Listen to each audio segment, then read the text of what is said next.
Alegria, amigos, vamos lá. Essa é mais aula secreta nossa, aula de física elegante que você não pode perder. Essas aulas não são liberadas para público, então foca na missão. Você só recebe porque o tio mandou o link para você. Então, não é secreta à toa. Vamos falar de força centrípeta, vamos falar de pêndulo simples, movimento dos planetas, gravitação universal e oscilador harmônico. Vamos lá. Amigos, o pêndulo simples ele vai funcionar como se fosse uma trajetória circular. Só que, por conservação de energia, ele sobe, ele desce, sobe, desce.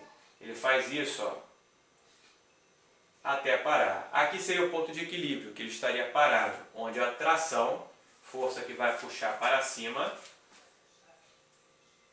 seria igual ao peso. A força que vai puxar ele para cá é uma força chamada e conhecidíssima força centrípeta. Lembrando que a força centrípeta é mv ao quadrado sobre r. E o raio daqui vai ser o comprimento do fio. Visualizou? Olha lá que legal. Visualizou? Então foca aí.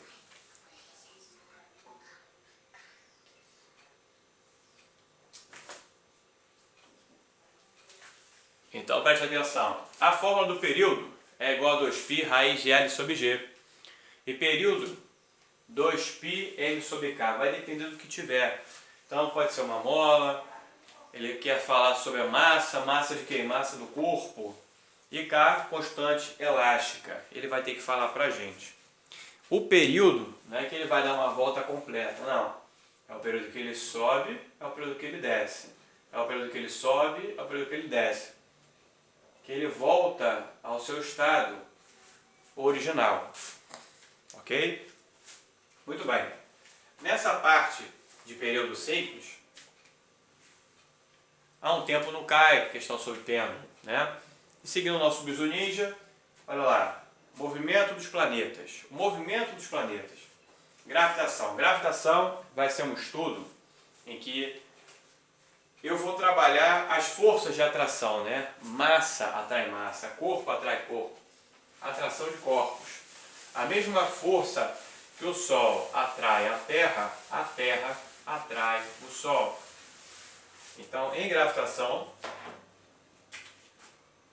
temos lá nossos bizus.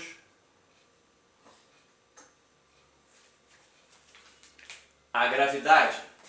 Gravidade é Gm sobre R ao quadrado.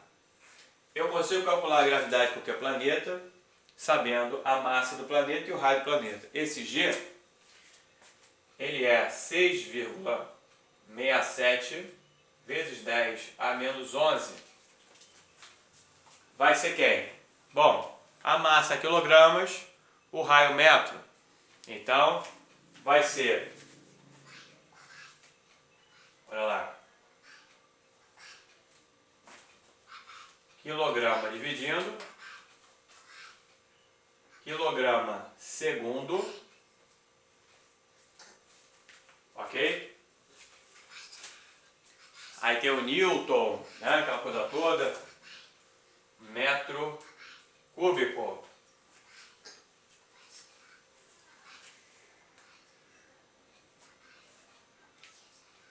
A gravitação vai gerir as leis de Kepler. Nicolau Copérnico, Ptolomeu, cientistas que trabalharam exatamente nessa pensão. E a lei das órbitas. A lei das órbitas, nós temos o seguinte. Quando tudo iniciou, era uma circunferência e veio o Big Bang, né? Falamos que o círculo é completo, mas houve uma explosão. Bum! Explodiu. Explodiu tudo que vai e volta. A explosão, o problema não é a hora de explodir, é a volta. Então tem a explosão de um gás, botijão, né? Então sempre faz assim, ó. Bum!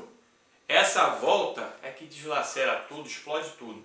Então o que acontece? Explodiu. No que explodiu, os corpos foram projetados. Mas eles retornam por conservação de energia. Só que conforme retornaram, não conseguiram retornar e ficar igual a circunferência, porque ao retornar eles resfriaram, parou. Do que parou, consideramos e como é uma elipse. A elipse em matemática é muito importante entender, porque as coordenadas da elipse é x menos x0 ao quadrado sobre a ao quadrado mais y menos y0 ao quadrado sobre b ao quadrado. Isso aqui vai ser igual a 1. Dessa forma, quando o A está embaixo do x, ela vai ser uma elipse deitada, tá bom?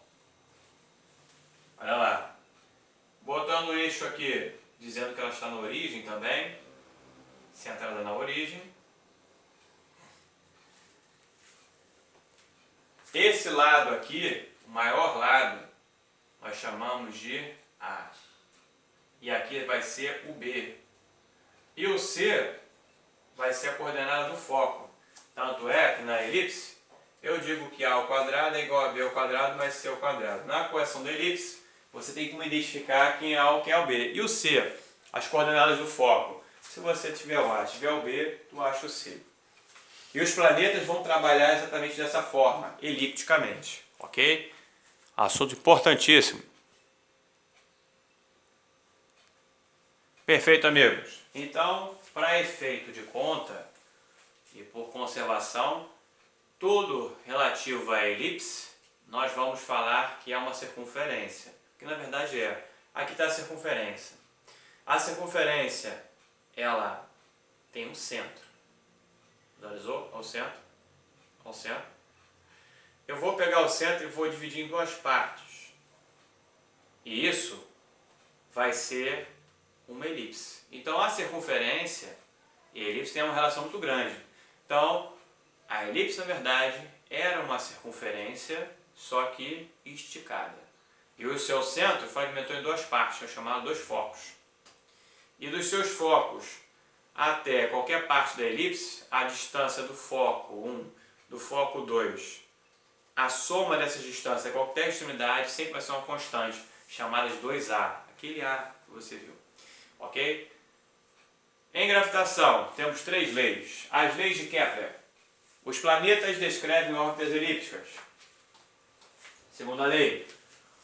Os planetas vão descrever áreas iguais em intervalos de tempos iguais. Então, quanto mais próximo ao Sol, mais quentinho, né? Pois é, bem próximo do Sol, verão, primavera, inverno, outono.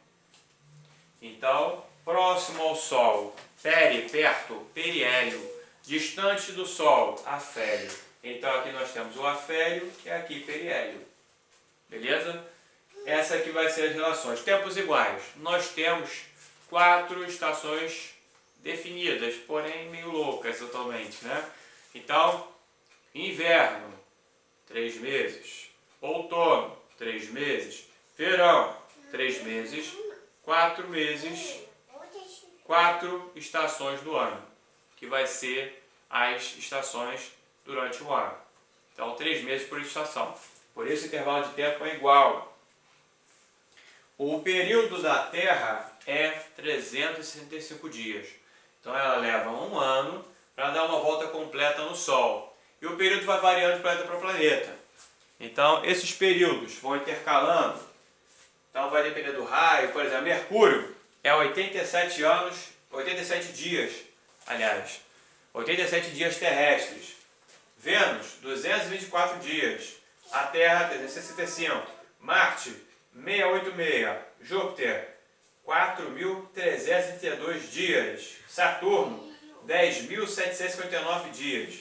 Quer dizer, quanto mais distante do Sol, o raio fica grandão também. Né? Às vezes não, o raio ele vai depender. Terceira lei de Kepler. O raio de um planeta ao cubo, divididos pelo seu tempo de período, né, de revolução, vai ser igual à constante de Kepler. Isso é uma constante. E fantástico, né? Então a gente consegue descobrir o raio de qualquer planeta, através do seu período, e sempre vai dar constante.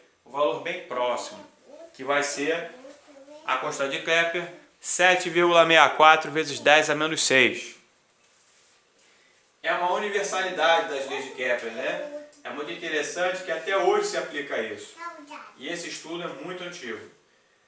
As leis de Newton, atração de massas, vão estar tudo a ver nessa função também. E vão seguir. As leis de Newton seguem as leis de Kepler. Muito bom. Perfeito, amigos. Como eu falei, as leis de Newton vão seguir as leis de Kepler também. Peso ou força, né? Força é massa vezes aceleração. Então, como estamos falando de força gravitacional, o peso é uma força gravitacional. É a força que a Terra, o planeta, vai fazer em relação a todos os corpos. É força. Aceleração é uma coisa, força é outra. Mais G, né? Gm sobre R ao quadrado. Então, força gravitacional vai ser igual ao quê? G, M, Mzinho, sobre R ao quadrado. Olha lá, a gravidade aqui. É isso? Então, força gravitacional é a força de atração dos corpos. E aí vai se brincando, né? Velocidade de rotação. Por exemplo, se um planeta vai fazer uma órbita elíptica, não é circunferência? Então, força gravitacional é igual a força centrípeta. Vamos trabalhar muito isso. E já caiu isso em prova, hein? Se a força gravitacional é igual a força centrípeta, massa corta massa, aquele negócio todo, fica só Gm. Eu posso dizer que a velocidade em que o planeta vai rotacionar, já guarda isso, é Gm sobre R. Tá? A velocidade orbital. O período não é diferente. Se a velocidade é isso, período tem a ver 2π sobre R, olha lá.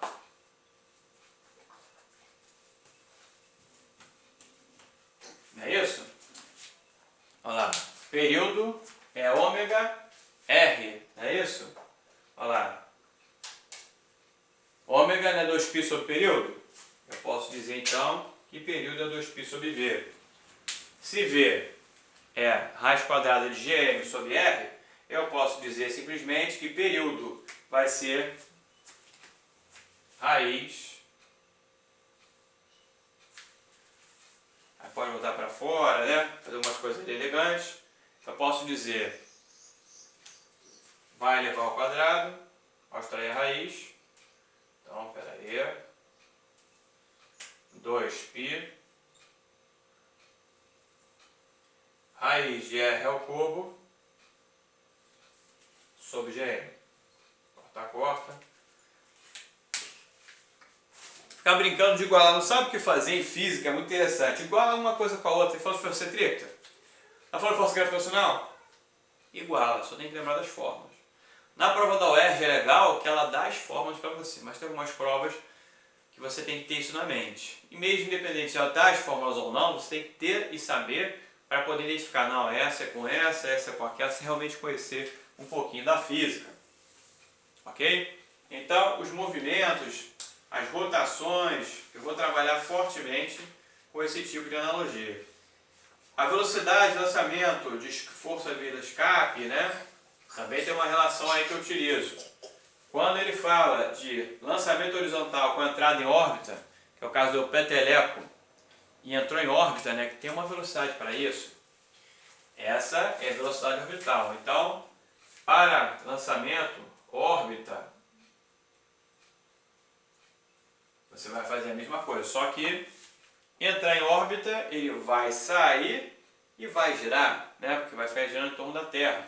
Sendo assim, a força centrípeta vai ser igual ao peso. A velocidade para lançamento horizontal com a entrada em órbita. Entrou em órbita. Pá! Tem os axiomas de Zenon que vão falar sobre isso. Mas aqui a velocidade vai ser raiz quadrada de GR. Então vai depender basicamente da gravidade e do raio. Ok? Velocidade de escape, às vezes se fala sobre isso. O campo gravitacional, as leis de força, eles vão ter muita relação com o campo magnético, o campo elétrico. E o que acontece, amigos? Quando se quimicamente definiu que os átomos são positivos, né? E negativos, aquela coisa toda, mas os elétrons são negativos e o núcleo tem boa parte positiva, núcleo Sol, os elétrons dos planetas girando em torno do Sol. Tem sentido pra caramba. Então, força elétrica e magnética são a mesma coisa. Quer dar um exemplo? A interação magnética é a mesma. A força elétrica de uma carga atraindo outra, né, positivo com negativo, aquele negócio todo. Olha lá, observe as formas, que é a lei de Coulomb. A força elétrica vai ser Q sobre D ao quadrado. Olha a força gravitacional,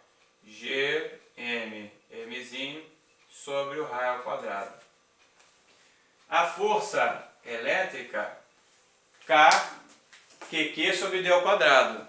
Força gravitacional, Mzinho sobre R ao quadrado. Então, força gravitacional, massas. Força elétrica, as cargas elétricas, porque a massa vai ser muito pequena e insignificante, mas constante eletrostática, 9 vezes a nona, porque estamos falando de força eletrostática. G, constante gravitacional, estamos falando de gravitação. Tem tudo a ver. Verificou o bizu? Então, nessa relação, é importante que saibamos isso. Oscilador harmônico. Oscilador harmônico é outra matéria também, que já há um tempo não cai. Mas nós temos que falar de uma força que vai existir, que é a força elástica. A força elástica,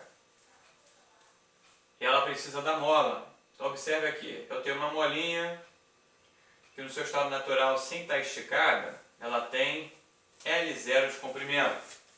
Então, alguma coisa aconteceu e ela se distendeu, ela esticou e agora ela tem um comprimento L. A variação de L menos L0 eu chamo de X, variação do comprimento, e a força elástica vai ser menos Kx. K é a constante elástica e X a deformação da mola, quanto ela se distendeu. E por que menos? Porque é uma força de caráter conservativo. Você puxa, ela rapidamente volta ao seu estado inicial, ela faz força para voltar. Então, ela não é positiva, ela é conservativa. Ok? Força elástica. Então, para o oscilador harmônico, que é exatamente a brincadeira que tem de jogar o bonequinho e voltar o bonequinho, você tem que ter isso de noção para ajudar a emissão.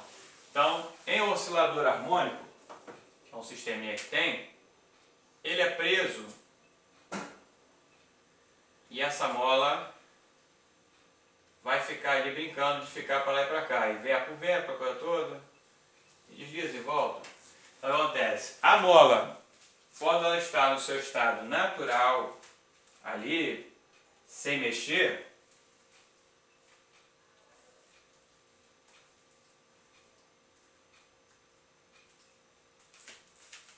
ela fica ali comprimida, né? Esticada. No ponto zero, um bloco qualquer de massa, né? Massa M. No ponto zero, a força elástica vai ser nula. Mas tanto em X1 quanto X2 vai ser máxima. Por quê? Comprimiu. A energia toda está concentrada. E quer liberar, soltou. Chegou no máximo, a energia está liberada de novo. O que ela vai fazer? Voltou! Então, no ponto zero, a força elástica é zero. Em X1 e X2, nós teremos uma força elástica bem forte, uma força elástica na sua concentração máxima. E como é que eu vou fazer isso? Bem simples. Então, força centrípeta igual a força elástica, né? Centrípeta, mas centrípeta, né? Mas não está girando. Se não está girando, não é centrípeta. Então é força qualquer. Força resultante é igual a força elástica. Se ele não sabe fazer, iguala. Mas não está girando, né? Pode acontecer. Aí é diferente. É o que? Massa vezes aceleração, kx. A gente considera em módulo a força, para não ficar negativo. Tá? Então, a aceleração desse sistema de oscilador harmônico vai ser kx sobre m, igualando uma fórmula com a outra. Ok? Perfeito, amigos? Fiquem atentos aí à nossa próxima aula. É um ciclo, essa é a terceira aula, tem a primeira e a segunda. Veja, para ter uma direção para você avançar na missão. Ok? Obrigado pelo carinho, vamos nos falando. Caveira!